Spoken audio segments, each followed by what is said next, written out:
PD സതീശനെ പറ്റി ഞാൻ സിനിമയിൽ ഉള്ള കാലഘട്ടം മുതൽ തന്നെ ഒരുപാട് കേൾക്കുന്ന ഒരാളാണ്. പക്ഷെ ആദ്യമായി കൂടുതൽ അടുത്തത് 7.5 കൊല്ലം മുമ്പ് ഞാൻ MLA ആയി വന്നപ്പോൾ പുതിയ വരുന്ന MLA-മാരെ ക്ലാസ് എടുക്കാൻ വേണ്ടി സീനിയറായിട്ടുള്ള അദ്ദേഹം വന്നു. അദ്ദേഹത്തിൻ്റെ ആ ഹോംവർക്കും ചടുലമായ സംഭാഷണവും ആത്മവിശ്വാസത്തോടു കൂടിയുള്ള കാര്യങ്ങളുമെല്ലാം കേട്ടപ്പോൾ അദ്ദേഹത്തിൻ്റെ ആരാധകനായി ഞാൻ മാറി.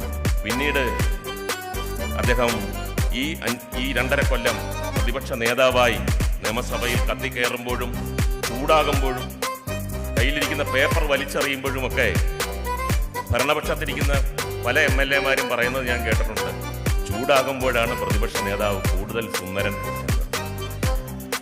ശരിക്കും അദ്ദേഹം രാഷ്ട്രീയത്തിൽ വന്നില്ലായിരുന്നെങ്കിൽ അദ്ദേഹം അറിയപ്പെടുന്ന ഒരു സിനിമാ നടനായി മാറിയെന്നെ.